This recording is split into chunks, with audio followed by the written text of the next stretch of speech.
우리나라 국민들이 실제로 주택이 거래되는 매매가보다 내가 느끼는 체감하는 주택의 거래 가격이 훨씬 높다고 합니다.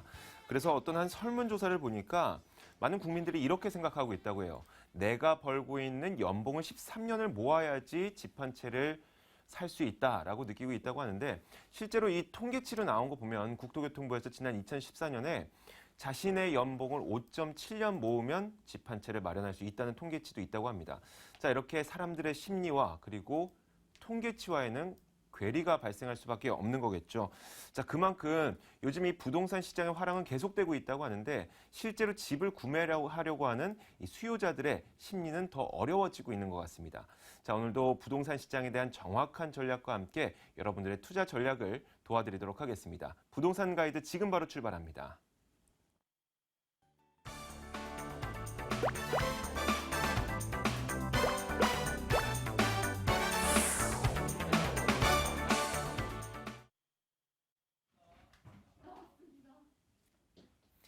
네, 부동산 가이드 생생부동산 클리닉 시간입니다. 오늘도 여러분들의 궁금증을 해결해 드릴 건데요. 혹시 오늘 방송을 시청하시면서 궁금한 점 있으신 분들, 그동안 부동산에 대한 궁금증이 있으셨던 분들 모두 이쪽으로 전화를 주시면 됩니다. 02-2077-6330번 전화 열려 있고, 그리고 02-797-0300번으로 문자를 주셔도 저희가 언제든지 여러분들의 궁금증을 해결해 드리도록 하겠습니다. 자, 오늘도 여러분들의 궁금증을 해결해 주기 위해서 스튜디오에 이분을 모셨습니다. 국토개발연구소 이윤환 대표 나와 있습니다. 어서 오세요. 네, 반갑습니다. 네. 혹시 이윤환 대표님은 한강 좋아하세요? 네, 한강 좋아하죠. 서울 시민이면 또 전국의 우리나라 국민이면 다 좋아하는 게 맞아요. 한강이죠. 데이트하기도 좋고 가족분들과 산책하기도 좋고 운동하기도 좋고 여러 가지 좋은 점이 있는데, 최근에 이런 소식이 또 나왔다고 하더라고요. 이 오세훈 서울시장이 재임했을 당시에 한강 르네상스 계획이라고 실행을 했었는데 그것이 무산됐었죠. 네. 그래서 이 노들섬에 설치하려고 했던, 건설하려고 했던 오페라 하우스가 무산이 됐었는데, 다시 서울시가 이 노들섬을 개발하겠다는 계획을 발표했다고요. 네.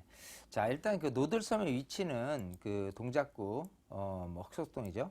그 네. 쪽에서 이제 용산을 사이에 두고 이제 한강대교 아래쪽에 이제 노들섬이 위치해 있는데, 일단 그 예전에 그 오세훈 전 서울시장 때 이제 오페라 하우스를 네. 기획을 해서 6천억의 사업비를 들여서 진행을 하려다가 일단 박원순 서울시장이 2011년도에 들어오면서 이제 2012년도에 일단은 무산을 시켰죠. 그런 상태에서 땅을 매입을 했다가 네. 거대한 계획을 해놨었는데, 그래도 땅을 조금 어떤 형식으로든지 좋은 공간으로 좀 만들어야 되겠다 해서 오늘 발표가 된 거죠. 네. 그래서 노들섬을 문화복합교류단지로 해서요. 옛날에 뭐 6천억 정도가 아닌 대략 한 뭐 4,500억 정도로 해서 여기를 조금 문화교류단지로 조성을 하겠다라고 네. 이렇게 발표를 하게 된다면, 일단 뭐 문화지다, 또 젊은 사람들이 많이 이렇게 들어올 수 있도록 하는 공간이 사실 서울시의 한강변에 63빌딩이라든지 아니면 잠실종합운동장 그 근처 아니고서는 대부분 한강시민공원으로만 조성이 되어 있거든요. 네. 그래서 이런 그 어떤 문화에 대한 단지가 과연 얼마만큼 많은 시민들에 대한 유입을 할 수 있느냐, 그게 또 돈이거든요. 그럼요. 네, 그래서 네. 이 근처에 이제 뭐 용산이라든지 이렇게 본동이라든지 이쪽 지역도 사실 어느 정도 부동산 시장에 영향을 줄 수 있다. 그게 실질적으로는 어떤 영향을 끼치냐인데, 일단은 지금 시행 계획은 2017년도에 착공을 해서요. 네. 박원순 서울시장이 이제 2018년도 임기 만료니까 그 전에 이렇게 아마 진행하려는 그런 계획을 갖고 있으니까 아마도 이쪽 부분에 대한 부동산도 좋은 영향을 끼치지 않을까 생각이 됩니다. 네, 알겠습니다. 좋은 영향을 끼치겠지만 그 영향이 어느 정도 될지 그것을 저희가 아직까지는 명확하게 알 수가 없기 때문에, 이 근처에 관심 있으신 분들도 지금 당장 무슨 결정을 하신다기보다는 꾸준히 좀 지켜보시는 것도 좋을 것 같습니다. 자, 이제 시청자분들의 궁금증을 직접 들어보겠습니다. 첫 번째 시청자님 연결돼 있거든요. 안녕하세요. 네, 안녕하세요. 네, 반갑습니다. 반갑습니다. 네, 어떤 궁금증이 있으신가요? 네, 저는 신분당선 종점인 정자동에 있는 주상복합 동양파라곤 34평을 보유하고 있습니다. 네. 근데 판교역 현대백화점 옆에 있는 주상복합 알파리움 37평형을 분양받아서 입주하렵니다. 네. 근데 오늘부터 입주 시작했어요. 네. 근데 제가 지금 현재 동양파라곤에 34평 살고 있는 거를 매도를 하고 가는지, 전월세나 주면서 더 보유해야 되는지 어떻게 하는 게 좋을지 몰라서 드렸고요. 네. 네, 그리고 판교 그거는 37평은 주상복합은 얼만큼 더 보유해야지 되나 앞으로 향방에 대해서 알고 싶어서요. 알겠습니다. 고맙습니다. 최대한 빠른 결정을 좀 내려야 되겠네요. 네, 오늘부터 입주해요. 그러니까요. 전화 끊지 마시고요. 제가 이윤환 대표를 직접 연결해 드릴 테니까 상담 한번 받아보세요. 네, 고맙습니다. 네, 반갑습니다. 네, 안녕하세요. 안녕하세요. 선생님 보기 가슴 뛰네. 그래요. 자, 이렇게 애청해 주셔서 감사드리고 네, 일단 잘 보고 있어요. 네, 축하드려야 될 부분이 살짝 그 알파돔 시티의 이제 알파리움 예, 여기가 가격이 많이 좀 올랐죠. 많이 올랐어요. 예, 그래서 일단 지금 10억이 분위기에 올랐더라고요. 예, 그래서 요즘 소위 거래 거래 금액 이런 거 따져서도 그렇고 향후에 어떤 전망도 굉장히 좋습니다. 그래서 아, 그래요? 예, 지금 정자역에 있는 그 이제 파라곤에서 네, 이제 동양 이사를 파라곤. 가셔서 또 예. 입성을 할 거니까요. 일단 향후 2, 3년은 충분히 전망이 좋거든요. 아, 예, 그렇게 해서 기분 좋게 이사를 가시고요. 예. 자, 이제 중요한 건 이거를 남기고 전세 놓고 가느냐 아니면 팔고 가느냐 이거잖아요. 예. 자, 일단은 보유를 해도 되나? 예. 예. 결론부터 말씀드리면 좀 남겨가도 괜찮다라고 말씀드리고 싶은데 아, 우선 보유해도 예, 고맙습니다. 예, 그 이유가 네. 일단 그 파라곤 아파트의 입지로 본다면은 정자역 바로 옆에 있잖아요. 너무 좋아요. 학군도 좋고 예. 학원도 많고. 예, 그래서 예. 사실 어떻게 보면은 이 그 판교나 정자나 네. 이 어떤 생활 권역 자체가요, 업무 시설, 또 상업 시설, 그리고 교육 시설까지 다 갖추고 있는 또 다른 강남으로 지금 이미 형성이 돼 있거든요. 아, 네. 그런 상태에서 11 입주자들이 오히려 벗어나고 있지 않은 게 아니라 오히려 몰려들고 있는 부분에 있어요. 아, 네. 물론 단점으로 본다면 예. 그 입지적으로는 좋지만은 사실 예. 그 이게 2004년도에 이게 입주를 한 그 주상복합 아파트잖아요. 예. 그러다 보니까 주상복합 아파트가 가지고 있는 단점인 관리비가 많이 든다든지 이런 부분에 약간 단점은 있지만 그럼에도 불구하고 전세금이라든지 이런 거를 비교해 본다면 매매 금액 대비해서 전세 비율이 굉장히 높게 나타나고 있어요. 예. 그만큼 지금처럼 전세 네. 시장이 좋다. 즉 전세 금액이 더 올라갈 수 있다라면 매매를 전환할 수 있는 여지가 있느냐 없느냐를 따졌을 때는 충분히 매매 금액도 더 올라갈 여지가 있다. 왜 그런 거 아니? 그래요? 예. 30평대잖아요. 예. 그러니까 제가 알기로는 7억대로 알고 있거든요.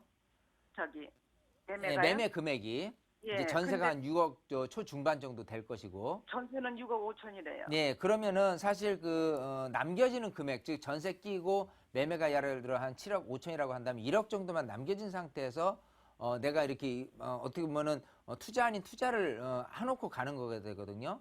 그러네요. 그랬을 예. 때 이 근처에 이제 판교 근처에 있는 아파트 같은 경우에 가격 비교를 한다면 충분히 가격이 7억 5천에서 8억도 넘볼 수 있다라고 보이는 거예요. 지금처럼 전세 금액이 올라간다면. 아, 물론 그 금액이 공공행진을 하기에는 조금 어려운 단점은 있습니다. 뭐냐면 신분당선이 이제 내년이면은 아래 광교까지 이어지게 되거든요. 예. 그렇게 된다면 실거주 수요자들도 사실 조금 분산되는 비밀은 있어요. 하지만 네. 그럼에도 불구하고 이쪽 구역에서 거주를 목적으로 하신 분에서 떠나지 않는 수요자들이 교차되는 거예요. 그래서 빠져나가는 수요자도 있지만 빠져나가는 수요층들은 이미 이 네. 근처에 판상형 아파트에 거주하시는 분들이 대거 좀 빠져나가기 때문에 판상형 아파트는 가격이 오를 가능성이 오히려 부족한 반면에 여기 같은 경우는 오히려 가격의 약간의 상승 흐름으로 이어질 것이다라고 보이거든요. 예, 정남향이라 너무 좋아요. 아, 그래요. 예. 그래서 어쨌든 여기는 전세로 놔두시고 그러고 나서 입주를 하시고 그러고 나서 2년 후 전 단계에서 또 다시 연락을 주시면 그때 가서 제가 더 추가로 더 연장하라고 말씀드릴 수도 있고 지금 상태로는 한 2년만 지켜보자고 말씀드리고 싶어요. 아이고, 너무 감사합니다, 선생님. 네, 시청자님. 네, 고맙습니다. 네. 그동안 좀 고민 되게 많으셨죠? 했죠. 예, 고민 많으셨는데 이제 오늘 밤에는 두 다리 쭉 펴시고 주무셔도 될 것 같아요. 아유, 너무 통쾌하게 말씀해 주셔서 선생님 고맙습니다. 네, 제가 이야기한 건 아니고 이윤환 대표가 얘기했으니까요. 네, 네, 감사합니다. 네, 말씀 전해드릴게요. 전해주세요. 네, 감사합니다. 네, 고맙습니다. 그렇게 할게요. 네. 네. 자, 이렇게 첫 번째 시청자님을 만나봤습니다. 굉장히 그래도 좋은 의견이 나와서 다행히도 그리고 저희도 좀 기분이 좋은 것 같아요. 앞으로는 부동산 시장이 전체적으로 낮아진다, 좋아진다를 논하기 전에요. 내가 갖고 있는 부동산의 향후 가치가 좋냐 아니냐를 맞아요. 따지는 이 양극화 차별화 시대에 놓여 있습니다. 네. 그렇기 때문에 여기같이 어느 정도 여러 가지 여건이 다 갖춰진 상태에서 구매력이 있다면 네. 충분히 보유해도 더 좋은 그 가치가 있으니까요. 기분 좋게 그냥 네. 이사 가시면 좋을 것 같아요. 네, 알겠습니다. 자, 이제 두 번째 시청자님 만나보겠습니다. 안녕하세요. 안녕하세요. 예, 안녕하세요. 네, 어떤 점이 궁금하신가요? 예, 소형 아파트 하나를 매수를 할까 하는데요. 네, 예, 위치가요. 서대문구 남가자동 레미안 2차 네, 하나 하고요. 마포구 창전동 네. 현대 홈타운이요. 이 두 가지 매물 가운데 어디가 괜찮을지요? 네, 알겠습니다. 자, 어디가 더 나은지 이윤환 대표 직접 연결해 드릴게요. 네, 반갑습니다. 예, 안녕하세요. 안녕하세요. 네네. 네. 자, 지금 그 두 개 아파트 소형이라고 그러니까 20평대 아파트를 구입을 하시려고 하는 것 같은데 네네. 일단 중요한 거는 실거주 목적이신가요? 당장은 실거주가 아닌데 2, 네. 3년 후에 네. 들어갈 수도 있고요. 2, 3년 후에. 네네. 자, 일단은 두 군데예요. 하나는 가재울류태원 안에 있는 남가자동에 있는 그 레미안 네네. 아파트 2단지를 보셨고요. 네네. 또 하나는 마포 창전동에 서강대학교 네. 앞쪽에 위치한 네. 그 아파트 두 개를 보셨는데요. 네. 이제 뭐부터 보셔야 되냐면 이 아파트 시세가 올라가려면요. 네. 이 근처에 그 공급량이 얼마나 많느냐가 가장 중요합니다. 네. 그래서 공급량이 많다는 거는 실제로 여기는 이제 서울 시내이기 때문에 혹시라도 새 아파트가 근처에서 들어갈 기미가 있는지 없는지를 따져보는 게 첫 번째예요. 예. 자, 그런 상태에서 향후 둘 다라고 따진다면은 이 가재울류타운에도 당연히 그 새 아파트로 해가지고 들어올 아파트들이 또 있고요. 네. 또 이 근처에 그 창전동에 있는 아파트 아래쪽으로 보면은 뭐 신수동이라든지 그 현석동이라든지 이런 쪽에 이제 재개발 재건축돼서 들어올 아파트도 또 있고요. 네네. 둘 다 그런 입지에서 본다면은 어쨌든 공급량이 좀 늘어날 수 있는 가능성이 있는 기존의 아파트를 구입을 하시니까 네. 그 다음에 뭐를 봐야 되냐면 세 번째는 그 근처에 인구가 유입될 가능성이 있느냐 없느냐를 놓고 따지는 거예요. 네. 그렇게 본다면은 이 상암동 같은 경우가 사실 DMC가 디지털 미디어 시티거든요. 그래서 계속해서 언론 관계된 업체들이 계속해서 입주를 하면서 인구가 유입되는 환경 속에 놓여 있고요. 예. 그 상태에서 20평대를 필요로 하고 신축은 아니지만 여기가 지금 그 입주한 지가 한 10년 정도 됐잖아요. 네, 상암동 예, 같은 예. 저 네. 남가저동 같은 경우는 그럼에도 불구하고 이 수요층들이 이 공급량에 비해서는 턱없이 부족하기 때문에 요 근처에 있는 비교적 새 아파트로 넘어갈 가능성이 높다는 겁니다. 네. 그랬을 때 오히려 가격의 상승 효과가 이쪽 남가자동이 조금 더 유리하지 않을까 생각을 해요. 만약에 이거를 30평대로 비교해 본다면요. 네. 30평대 입지에서 본다면 사실은 현대 홈타운이 더 유리합니다. 자, 지금 20평대를 놓고 따졌을 때 가격의 상승 여력이 있느냐 없느냐를 놓고 따지는 부분이에요. 네네. 왜 그런 거 하니? 이 현대 롭타운도 여기도 마찬가지 입주한 지가 10년이 좀 넘었거든요. 예. 그런 상태에서 이 근처에 새 아파트로 넘어가는 수요자들이 굉장히 많이 나타나게 돼요. 네. 근데 이제 그 금액 대비해서 예를 들어 지금 30평대 기준으로 해가지고 새 아파트 같은 경우는 거의 평당 2,000에서 2,500 사이가 되거든요. 네네. 위치에 따라서. 그랬을 때 기존의 아파트 같은 경우 오히려 20평대보다도 30평대에 또 머무려는 그런 분들이 오히려 좀 늘어날 가능성이 있다는 거거든요. 예. 자, 그래서 20평대로만 생각한다면 이 창전동과 남가자동 두 개를 비교를 해 본다면은 오히려 남가자동이 더 유리하다. 30평대를 비교를 해 본다면 오히려 창전동이 더 유리하다. 이렇게 구분을 져서 설명을 드리고 싶어요. 예. 예, 그래서 그리고 지금 나중에 2, 3년 후에 더 입주를 또 생각을 하시고 있잖아요. 네네. 그랬을 때는 본인이 출퇴근이나 여러 가지 환경적인 측면에서 더 유리한 거를 선택을 해야 됩니다. 사실은 예. 여러 가지 교육 환경부터 해가지고 실제 내가 생활하면서 느껴지는 부분으로 본다면 창전동이 더 유리할 수도 있어요. 예. 단지 저한테 질문을 했을 때 향후의 시세가 조금 더 올라갈 가능성이 있는 것만을 따져서는 남가자동이 더 유리한 답변을 드리는 거고 실제 생활하면서 느낄 수 있는 부분은 창전동이 더 유리할 수 있는 거예요. 자, 이렇게 보면 제가 말씀드린 이 답변이 정확하게 어딘가 모르게 딱딱 떨어지지 않죠. 원하시는 답변이 아닐 수도 있어요. 네네. 근데 이게 그렇습니다. 항상 내가 거주를 목적으로 하느냐, 투자를 목적으로 하느냐 이런 부분에 대해서 네. 판이하게 그 답변이 틀려질 수 있는 거거든요. 네. 그래서 지금 2, 3년 후에 거주할 목적이 아닌 그냥 단순하게 어디가 좀 더 전세를 끼고 투자를 했을 때 더 이익이 되는가요? 라고만 따진다면은 네. 당연 남가자동 쪽이 더 유리하다라고 답변을 드린 거고요. 예, 예. 실제 2, 3년 후에 꼭 내가 거주를 목적으로 했을 경우에라고 한다면은 창전동을 제가 또 말씀드리고 싶으니까 이 예. 부분은 우리 시청자분이 어느 것을 내가 더 큰 목적에 두고 있느냐를 놓고 따지시는 게 유리하지 않을까 생각을 하는 거예요. 아, 네. 예. 잘 알겠습니다. 네. 네, 시청자님 네네. 뭔가 복잡한 듯하지만 명쾌한 이야기였죠. 네. 예, 네, 시청자님의 그 판단에 조금이라도 도움이 됐으면 좋겠습니다. 네네네. 감사합니다. 고맙습니다. 네. 네. 자, 두 번째 시청자분까지 만나봤고 이제 세 번째 시청자분은 또 어떤 궁금증을 갖고 있는지 만나보겠습니다. 안녕하세요. 네, 여보세요? 네, 반갑습니다. 예, 안녕하세요. 네, 어떤 점이 궁금하세요?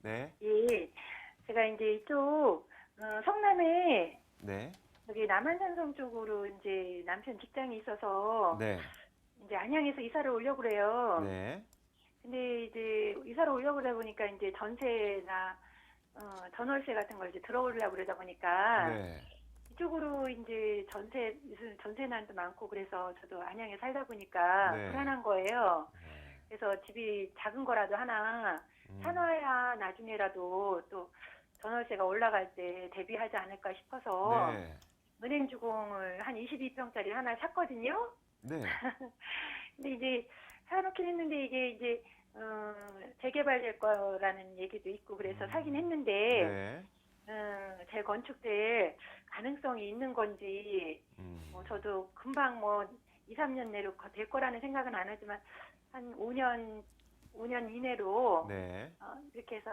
된다면 제가 이제 가치성이 있을 것 같아서 사긴 했는데 네, 재건축 가능성이 있는 건지 네. 아니면 뭐 되게 되면 예 일단 네, 그게 제일 알겠습니다. 먼저 궁금해요. 이미 결정을 하셨으니까 어떻게 번복할 수는 없겠지만 마음이 편안하게 사느냐, 아니면 좀 네. 반대가 되느냐 이런 경우가 될 수도 있겠네요. 재건축 재개발 가능성이 있는지 그리고 향후의 전망은 어떤지 윤한 대표에게 직접 그렇죠. 물어볼게요. 네, 반갑습니다. 예 안녕하세요. 네, 안녕하세요. 예. 자, 성남시로 가보겠습니다. 네. 자, 성남시 은행동이에요. 예 은행 주공 아파트. 예, 은행 주공 아파트에 지금 22평을 사놓으셨다는 거는 지금 거주는 여기서 안 하시고 계신 건가요? 예 거주할 생각은 없고요. 네. 그냥 이제 재건축을 예 저기 가능성을 보고 네. 투자를 한 거죠 제가. 투자죠. 네. 자, 그러면 일단은 이렇게 보죠. 투자라는 거는 이제 재건축이잖아요. 네. 재건축 시장은 딱 두 가지예요. 일단은 향후에 그 사업 시기죠. 그러니까 사업이 얼마만큼 빨리 진행되느냐 하고요. 두 예. 번째 조합원으로서 얼마만큼 이익이 있겠느냐라는 부분이에요. 네. 자, 일단은 조합원으로 이익이 있을 수 있느냐라고 한다면 이 은행 주공이 가지고 있는 장점이 중층 아파트임에도 불구하고 대지 지분이 많다는 장점이 있습니다. 네. 자, 그래서 멀게 보면은 투자는 뭐 투자적인 관점에서 본다면은 나쁘지는 않다라고 보이거든요. 예. 근데 중요한 거는 사업 기간이에요. 네. 여기 이제 이 아직은 추진이 단계에 머물고 있거든요. 네. 자, 그런 상태에서 추진이 구성해서 조합 설립 그리고 사업시행인가 관리 처분 받는 데까지 앞으로 네. 5년 안쪽으로 되기에는 어렵습니다. 5년 안쪽으로. 네, 어려워요. 자, 지금 네. 이쪽 부근 근처에 그 신흥동에 신흥주공 아파트도 있거든요. 네. 근데 여기도 이제 말도 많고 탈도 많고 하지만 어쨌든간 요게 곧 이제 사업 진행을 이제 목전에 두고 있어요. 즉 관리 처분해서 이렇게 그 이주하고 철거하고 이제 또 3년 후에 이렇게 입주를 계획을 하고 있는데 네. 은행 주공 아파트가 여기를 어떤 모델로 보면 될 것 같아요. 향후에 어떤 식으로 재건축이 될 것인지 얼마만큼 가격도 이렇게 움직임이 있을 것인지에 대해서 어느 때 움직임이 있을 시기까지 이렇게 여기에 신흥주공을 모델로 보면 될 것 같은데 네. 일단 지금 봐서는요. 사실 네. 어느 단계 즉 조합 설립 단계 정도만 움직여도 그 네. 분위기에 의해서 매도를 하고 나오는 게 더 유리하지 않을까 생각을 해요. 아, 차라리 그렇지. 파는 게 낫다고요? 지금 예, 왜냐하면 예. 자, 일단은 먼 장래 봐서 장점이 있다라고 했을 때는 네. 어떤 측면이 있냐면 일단 그 사업성이 즉 대지 지분이 좀 많은 장점 때문에 있을 네. 수는 있지만 지금 이제 전세를 끼고 했을 때는 매매 금액 대비해서는 전세 비율이 한 50%밖에 안 돼요. 예, 그래서 예. 내가 거기에 투자된 금액이 이 근처에 예를 들어 좀 새 아파트 위주로 조금 입주하기에 편한 이런 아파트 같은 경우는 전세 비율이 뭐 많게는 80%까지 가 있는 것에 비하면 투자액이 조금 어느 정도 들어가 있잖아요. 물론 작더라도. 예. 자, 그런 측면에서 어느 정도 바람 투자, 즉 지금 시세가 예를 들어 22평이라고 했으니까 2억 한 7, 8천 정도 되는 걸로 알고 예, 있고요. 그렇게 되죠. 그게 이제 많이 가봐야 이제 3억을 약간 올라서는 정도에서 바람이 불었을 때 10% 상승이죠. 그때 이제 털고 나오는 게 더 유리하지 않을까. 왜냐하면 네. 이렇게 하면서 이제 대지 지분이 물론 많은 거는 맞지만은 그게 네. 이제 나중에 이제 무상 지분이나 여러 가지 계산을 했을 경우에 큰 네. 이득이 되기에는 조금 어렵지 않겠느냐고 좀 보이는 부분이 있고요. 네. 또 여기가 나중에 향후 시세적인 관점이 아무리 높아진다고 하더라도 이 검단산 자락에 공기 좋은 곳에 위치를 하고 있고요. 네. 지금 당장의 교통이라는 부분이라든지 교육이라든지 이런 부분은 사실 저 그렇게 큰 메리트 장점은 없어요. 아, 그래요? 물론 향후로 봤을 때는 이런 계획은 있습니다. 지금 이 위례 신도시 있죠. 네. 위례 신도시에서 신사역 쪽으로 가는 위례 신사선이 지금 계획이 돼 있는 상태고요. 네. 그게 이제 빠르면 뭐 2020년도 정도에 이제 그 개통이 되는 그런 계획을 두고선 지금 17년이나 18년도에 지금 아마 착공을 하고 있는데 지금 이 계획마저도 조금 각 그 지자체 구민들이라든지 동민들에 의해서 지금 변경을 막 요청해서 그거를 지금 받고 있어요. 어느 정도 확정은 6월 30일 날 받았는데도 불구하고. 네. 자, 그런 상태에서 지금 이 위례 신사서 종착역인 이 위례 역에서 이 아래쪽으로 가는 역사가 이런 식으로 요 은행 주공을 치고 나가는 계획이 있습니다. 네. 그래서 이게 이제 교통 계획까지 맞물려서 좋은 호재거리는 있어요. 하지만 이마저도 지금 아직 뭐 공청회 수준이라든지 여러 가지 안이 있는 부분이지 이런 연장이라든지 크게 발표된 부분은 아니거든요. 예. 이것도 이제 변경을 또 필요로 하고 있는 부분이 있어요. 자, 그렇기 때문에 네. 이것도 만약에 호재라면 호재일 수는 있지만 이 기간이 어느 정도까지 오래 걸릴 것이냐는 이것도 마찬가지로 5년 안에는 개통이 어렵다는 거예요. 네. 그럼 지금 봐서 이 전세금 뺀 나머지 금액을 네. 사업 진행하는 실질적으로 진행하는 어떤 단계도 5년 안에 관리 처분 되기도 좀 어렵다. 또 그 안에 네. 교통이란 계획도 어렵다라고 한다면 그 안에 가격이 올라가는 데는 조합 설립 정도 단계에서 머무를 가능성이 높다는 거예요. 예. 그래서 향후에 조합 설립 단계에서 좀 분위기가 좀 무르익었을 때 그때 어떤 탄력적으로는 위례 신도시에도 입주하면서 위례 신도시에 시세가 얼만데 하면서 뭐 피가 붙었네 하면서 여기도 나중에 그렇게 될 거야. 또 개통이 되면 위례 신도시 급으로 나중에 될 거야라고 이렇게 막 말이 무성해질 거거든요. 예. 하지만 위례 신도시 급하고 여기 급하고는 전혀 별개로 봐야 됩니다. 우리는 냉철하게 보자 이거예요. 그래서 예. 그 분위기만 타면 좀 나오는 게 더 유리하다. 그리고 이 재건축이라는 시장은요. 항상 네. 나중에 어떤 분이 더 이익을 많이 취하냐면 큰 편을 가진 분이 이익이 더 많아요. 아, 그래서 그래요? 재개발은 작은 편을 가지고 가는 게 더 유리한 거고요. 재건축은 사실 큰 편이 더 유리해요. 여기는 이제 작은 편을 갖고 계신 거잖아요. 예, 예. 예, 그렇게 됐을 때는 이익도 크게 나질 않습니다. 그래서 그래요? 적절한 타이밍에 지금보다 분위기 타서 한 뭐 10% 정도만 올라서줬다, 2, 3천 정도 올라서줬다고는 과감히 손절매를 하는 게 더 현명한 판단일 것 같아요. 네, 아, 시청자님. 예. 네. 고맙습니다. 네. 네, 재건축하고 재개발하고 전혀 다른 개념이니까, 네. 말씀하시는 걸 들어보니까 조금은 약간 혼동이 있으신 것도 같아갖고, 그런 부분도 좀 공부를 하시고, 그리고 네. 다음에는 앞으로도 부동산 투자 계속 하실 거잖아요. 다음에는 아니요, 그냥 결정하기 네. 전에 전화를 좀 주세요. 아, 그래요? 네. 꼭 그렇게 그러니까 일단은 지금은 제가 재건축, 그러니까 그 투자 목적으로는 별로 그렇게 큰 이득을 못 보니까 네. 조금 어느 정도 올라갔을 때 이제 파는 게 좋다는 얘기 네, 하시는 것 맞습니다. 같아요. 네, 그렇죠? 맞습니다. 저도 그 방향으로 한번 잡아볼게요. 네, 오늘 전화 네. 주셔서 고맙습니다. 감사합니다. 네, 감사합니다. 자, 이렇게 세 분의 시청자분의 궁금증을 저희가 만나봤습니다. 자, 이제 여러분들에게 이윤환 대표를 직접 만나볼 수 있는 무료 세미나를 바로 안내해드리겠습니다.